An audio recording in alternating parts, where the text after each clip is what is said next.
Healthcare Facilities Network. I'm your host, Peter Martin of Goslin Martin Associates. Thank you for clicking on this video today.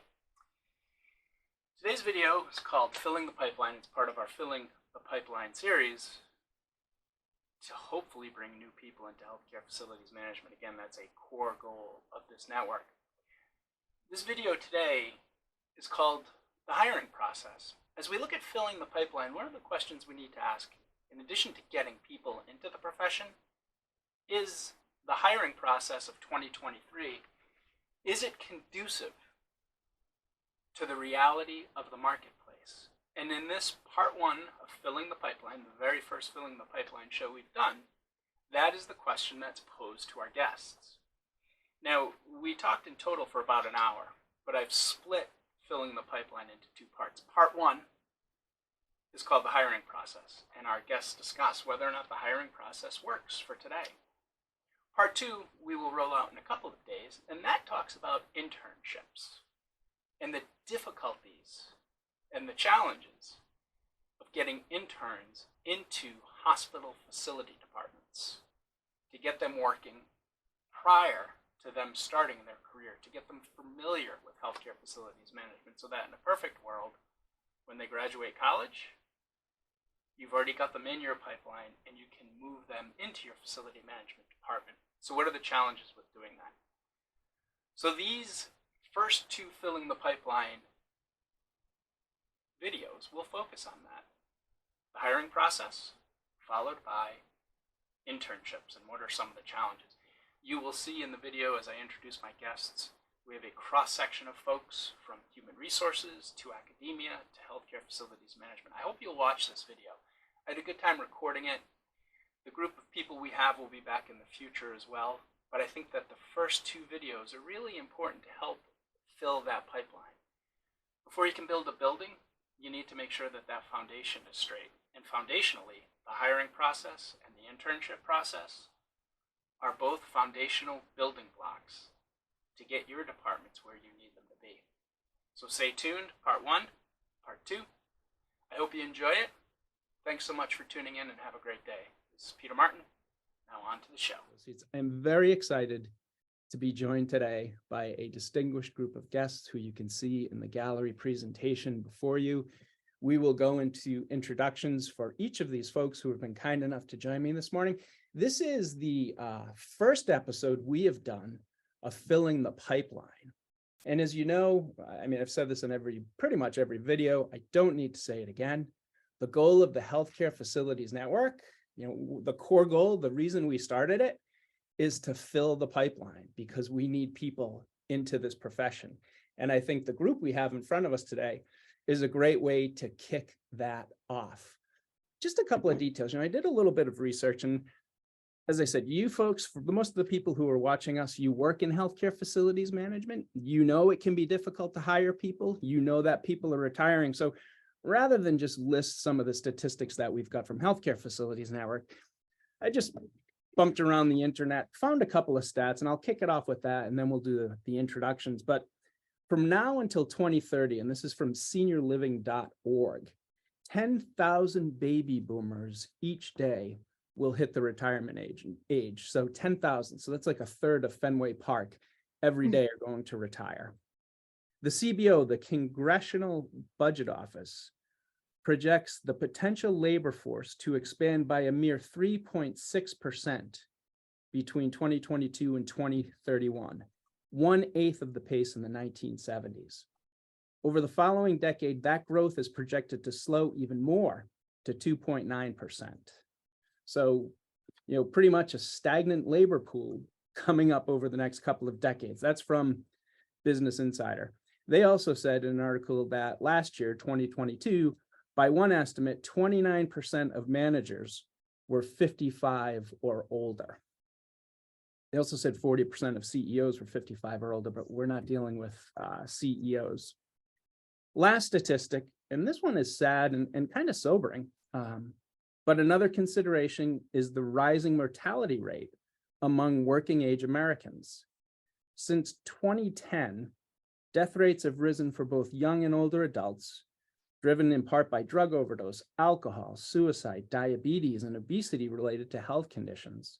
COVID-19 further exacerbated this trend, spurring an estimated 58 deaths per 100,000 people in the 15 to 76 age group, 15 to 64 age group, excuse me, in 2022 alone.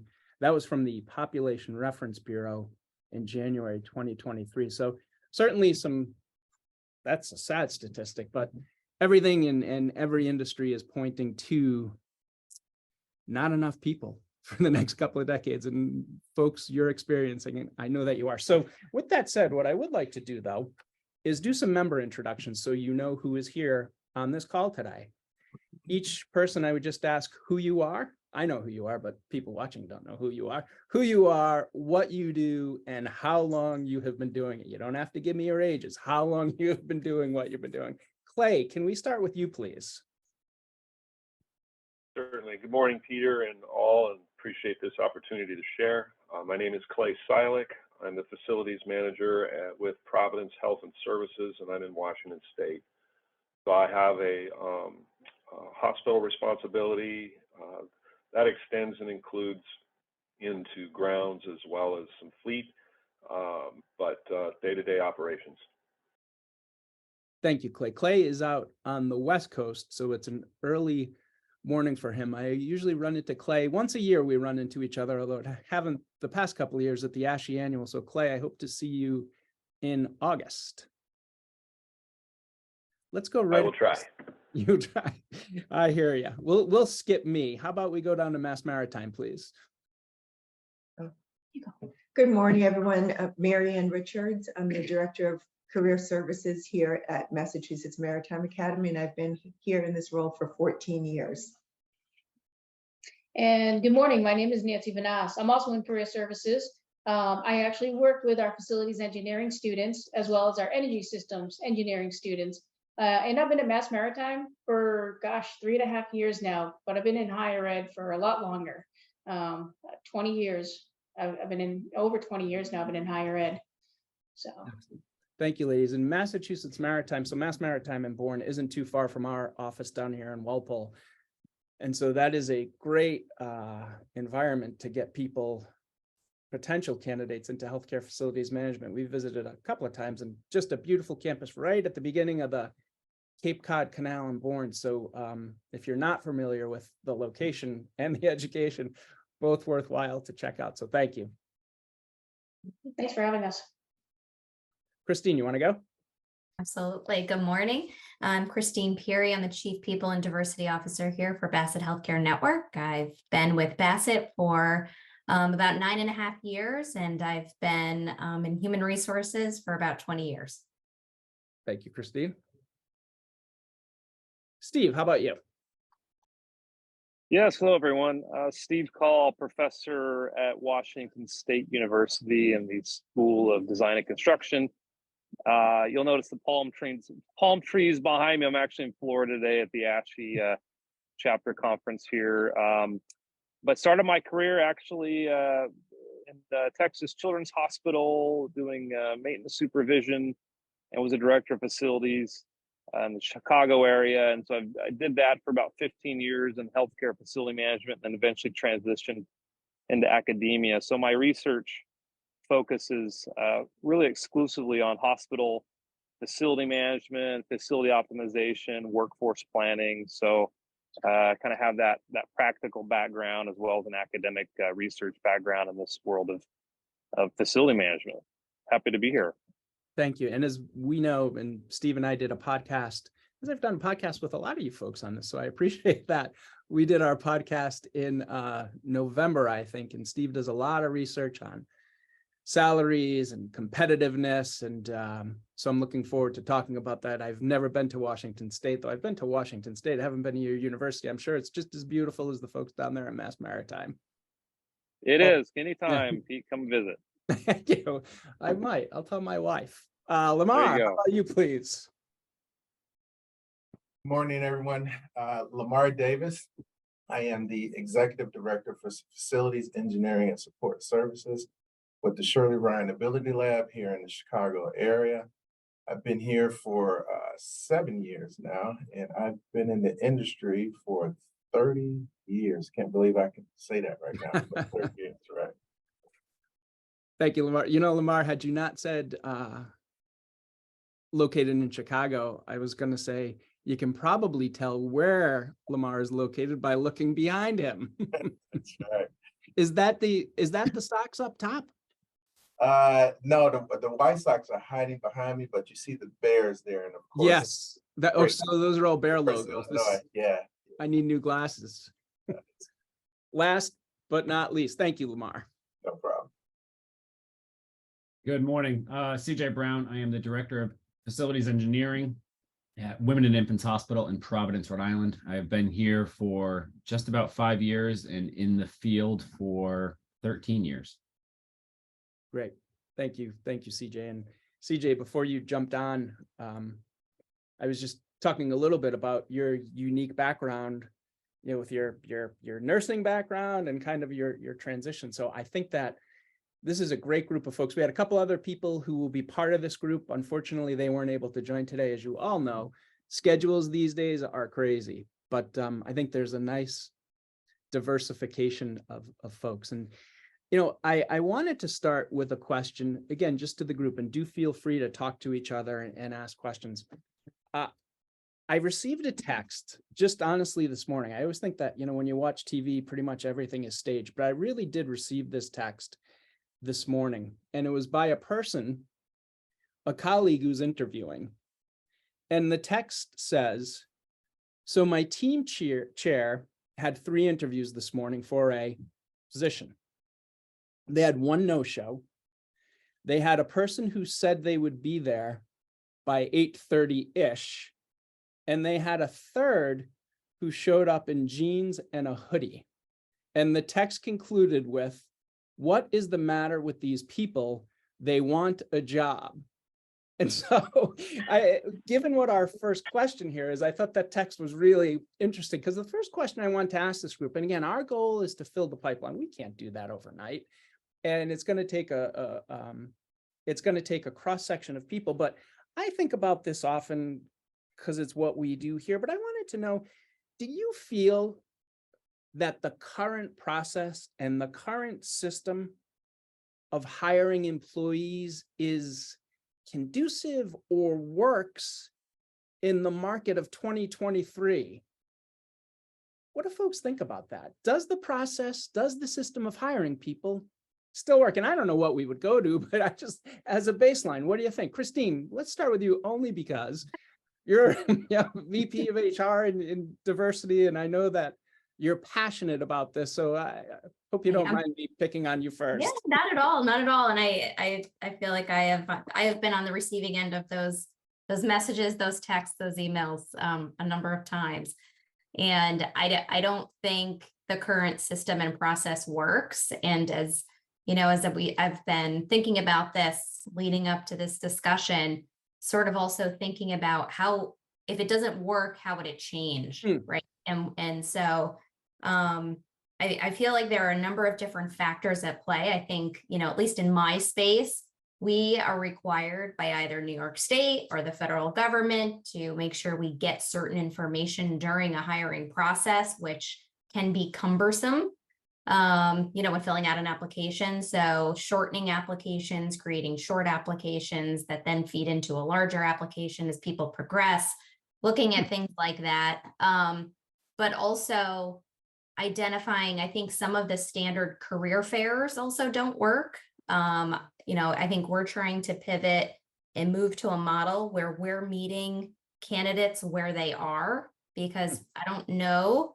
I would be interested in your other group and hearing from them how they feel about sort of how they perceive it. But holding career fairs requires people to take time out of their day that they probably don't have, to then go and attend and visit you, right? What makes you so special? And I would say to them, probably nothing. So how do you insert yourself where they are? And then it's learning their patterns. And then I think that gets into a bit of AI and figuring out, you know, where where you need to set up a kiosk. I know some other organizations do this really well, but like you set up at a Starbucks somewhere that's on the way for someone who's going into work, so that you catch them while they're stopping and grabbing a coffee, rather than having them dedicate time to come to you.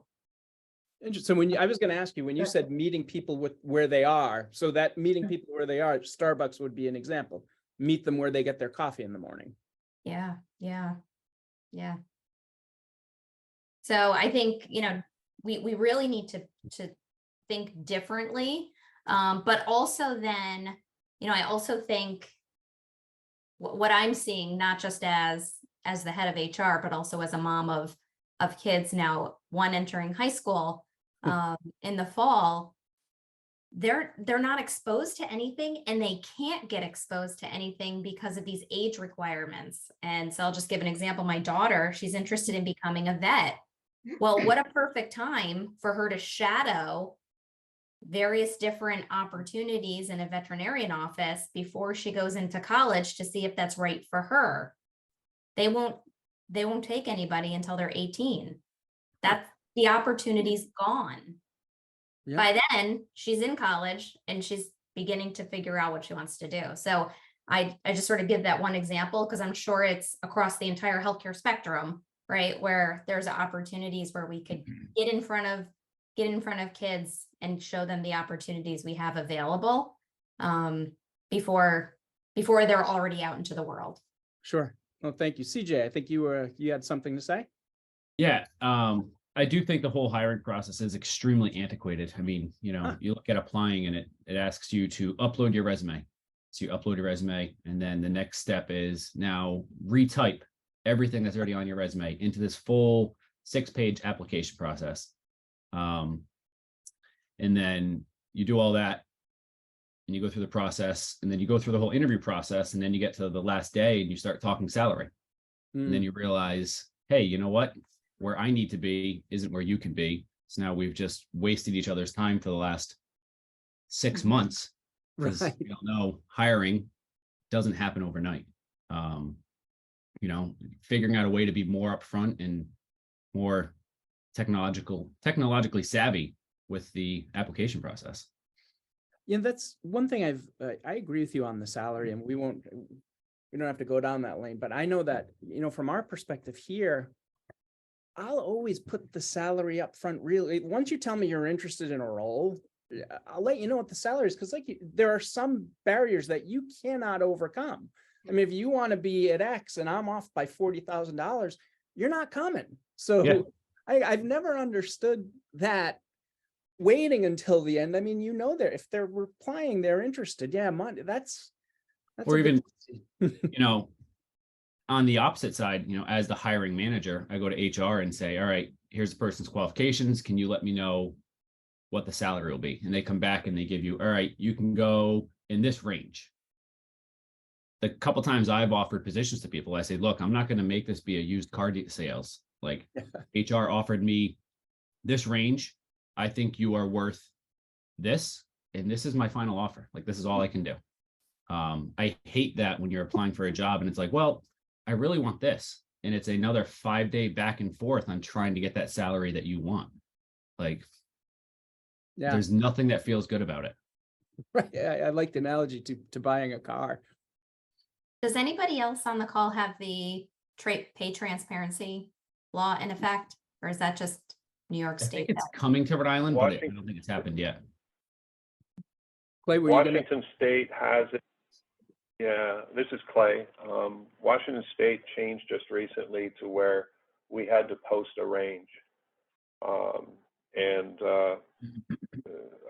got caught up in that just recently with a hire, but I actually think that helps, except that, that may raise some expectations on candidates who aren't qualified, but nevertheless, it still puts something out there ahead of time that is kind of starts that conversation that otherwise tends to wait till the end. Marianne. I was just going to add, to the comment about the career fairs, Christine, and working together, I think if we're talking about entry-level positions, which I know is different than many of the positions you have, but if we're looking at entry-level positions, from our point of view, we have 2 career fairs a year, and we try to make them very valuable for the employers who come. But it does take a strong partnership to do that. It's if you just come for your first time to a school and they don't know who you are, the students may or may not even stop at your booth. So there's a lot of kind of prep work first to have a partnership with the school. And I would say you only want to work with schools that have a good result for you, where you do hire interns and alumni and graduates, so that your name is recognized on campus and it's a good match.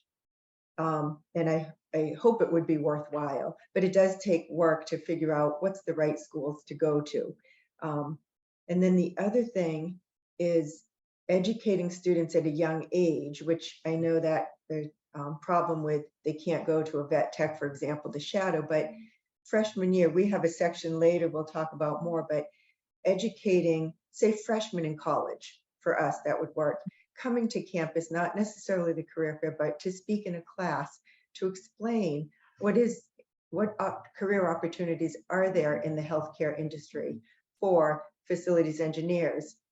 They don't know what it is. They don't know what career paths there are. Get them excited about it so that then when you do come to the career fair and they're sophomores and you have internships, then they recognize, oh, that's a hospital. There are jobs for me there. I'll go learn more about it.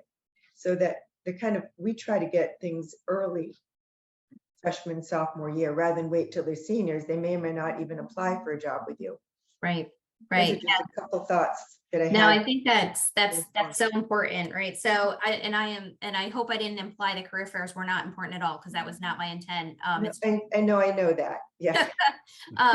But I think it's an example of how, from a recruiting perspective, there are so many different avenues that we need to think about.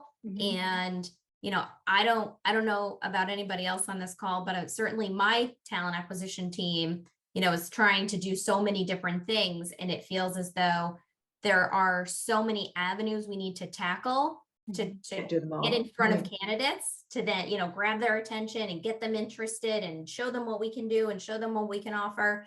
It feels as though you're trying to tackle all of it without this huge army behind you to do what you need, because to your other point, gathering the data behind what has been effective is also another benchmark and data point, and something that you need to keep tracking, because you don't want to expend the limited resources you have with partnerships that may not be working in the way that they're working. And then you need to take those resources and maybe develop a different partnership with that partner, not cancel the partnership, but maybe there's a different pipeline opportunity that wasn't working with whatever the partnership was before.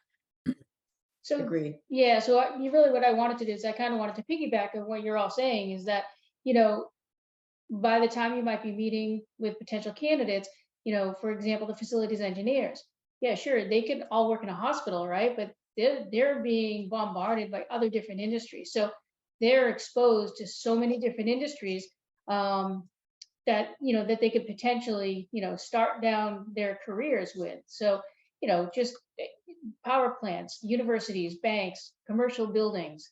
There's just the list can go on. And so when I work with my students, I kind of break down like the certain companies that say come to our career fair. I'll break them down by industry to help them kind of map it out and who they want to speak to. And I think that's also a deterrent as well. And I don't know, I just think that there's so much competition even within the field.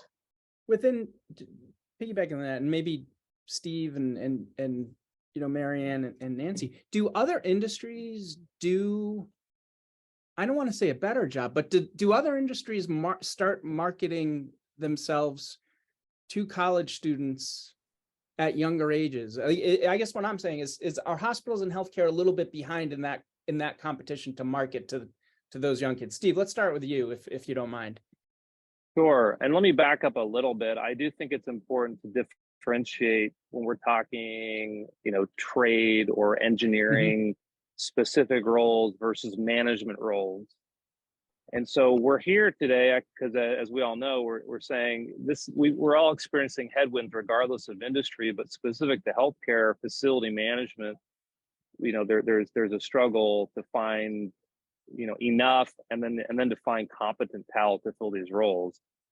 So the question you earlier posed was, are you all experiencing, is what we're doing is what we are doing, has it worked, is it not working? And what my research is showing is that historically the path into healthcare facility management was through the trades, right? You'd hire someone, they'd be in a tech role or a trade role.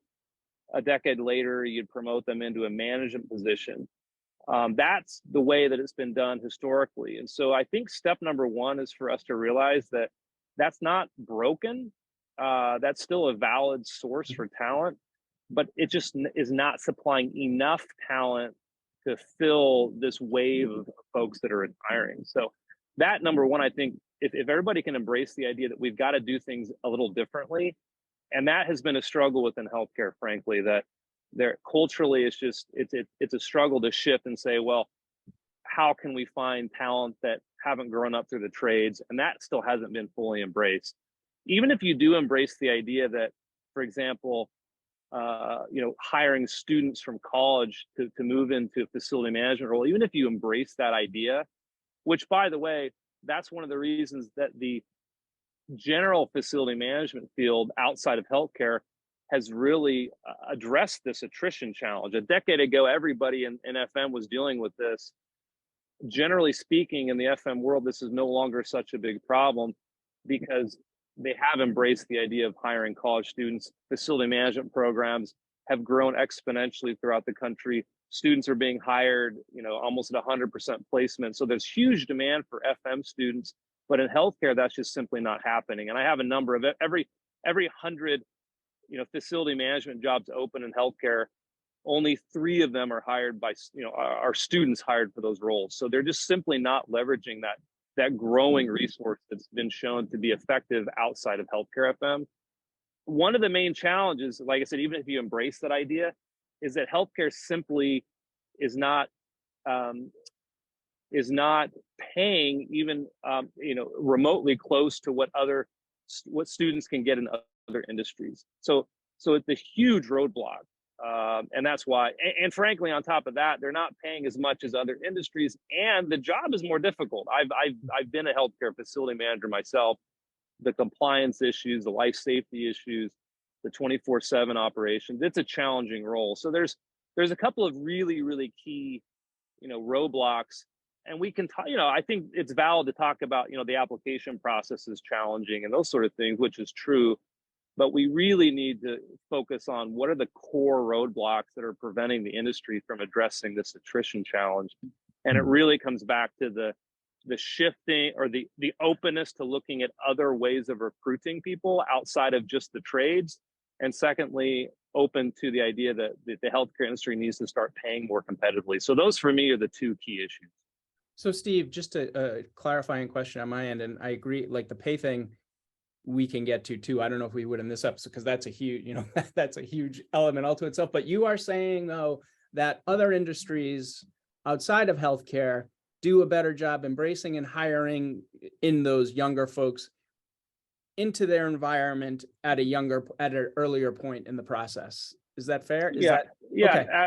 Absolutely. So an example is if I'm gonna make an assumption that those who are on this call, their organization probably has a requirement for 5 to 10 years minimum of trade experience before they'll be eligible for a management position in their organization. That's a pretty standard job, right?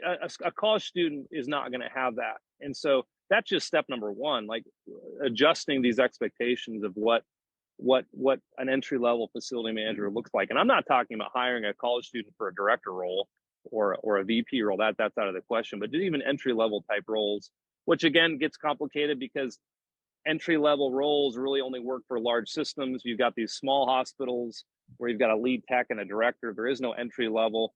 That's a different ball game, really, when you're talking about rural settings as well. But yes, in general, industries outside of healthcare have accepted and embraced this growing pool of facility management trained students. If you want to hire an accountant, you go to an accounting school, and that's the traditional process. I will add one more thing. Healthcare isn't embracing college students as a recruitment source. They're not embracing the idea that they need to pay competitively. And so they bring in, they are able to fill those roles, but they're usually filled with folks that are trade heavy, that are technically sound, but don't necessarily have undergraduate education or some of those data analysis, communication, business type competencies. And so it actually clogs the pipeline because they have people in entry-level roles that aren't prepared to move on to mid and senior level roles. And so it just clogs the pipeline because the folks that are already in the profession aren't adequately trained and ready to move on to the next level. So there's a consequence to not bringing in folks that maybe have some of that, higher level business skill set. So let's go, Lamar. I know you are passionate about this topic. You and I have talked in the past. I know you do a great deal of succession planning with your staff, and people who've been under you. What are your thoughts on process and where we are? What do you think? Yeah, I'm squirming in my seat here. I figured you would be. Everybody is saying such great points, and I don't want to copy what everybody's already said. So here's what I want to add new to it. And you and I talked about this over the phone. When we were all kids, right? We were in the backyard playing, right? We were either playing police officer, firefighter, doctor, teacher. We were playing one of those careers, right? I don't think any of us here were playing, oh, I'm gonna be a facilities manager. So I think what we need to do, on top of what everybody else has said, we have to Christine's point, we got to get to the high schoolers. We got to get to the 8th graders. We got to get to the 7th graders. And we got to get them playing in the yard, being facility director, right? Or being carpenter, or being, all of it. And I don't know what the answer to that is yet, but we have to make it attractive to young people so they are doing that. I oversimplified it, but I think that's what we need to get to. Yeah. I think Nancy and Marianne, I think when I was down there in June, you told me in June, and I think it was January because it was cold, it was the winter time. You told me something that I thought was interesting, and I don't know if you remember what you told me, but you mentioned that organizations come to you now, and when I say organization, professional organizations come to you and say, what are you doing? And correct me if I'm paraphrasing incorrectly, what are you, Mass Maritime, doing to reach out to high school students, to reach out to those younger kids, to let them know that your career path exists and that your college exists, so that you were able to create that pipeline into their industries? Am I recounting that to you correctly? Do organizations come to you and say, hey, what are you doing to reach out to younger kids? Well, we're trying to work with more of them, and the reason is enrollment. So the admissions office here does that. They work with middle school students and junior high students and schools, guidance counselors, to talk about Mass Maritime and what we have to offer them and what a degree in this field might mean when you graduate. These are careers, and we do it selfishly so that we can get more students. We're doing it for enrollment purposes, but it does help because we don't want students that don't want to go into one of our 7 disciplines. And we would love to have partner employers work with us to help get the word out. And it's selfish for them too. They want more in the pipeline to hire, but they need to go through college first to be ready to work for them. So we are working with some employers. We'd love to work with more at that early age group. Our office works with employers that are looking for interns as underclassmen and then as full-time employees when they graduate. Is that kind of what you were inferring? Yes, yes. So that concludes part one of filling the pipeline, the hiring process. I would say one thing too that I don't think after we've recorded this, I've thought about this a little bit more. I think especially today with the speed of hiring people, I do not believe that we have overestimated the impact of the hiring process on actually hiring people, if that makes sense. Today, organizations who want people do move quickly. So I would encourage folks, if you think that your hiring process is broken from the moment where you read a person's resume all the way through to the time you hire them, the importance of that cannot be overestimated in 2023. I won't say any more on that because we talked about it in that video, but I think it's really critically important. So that was part one, the hiring process. Do please stay tuned for part two, which will be coming out in a couple of days, or which is already out, depending upon when you do watch this video. But part two, we'll talk about internship challenges. So again, thank you for watching. Appreciate it. Have a great day.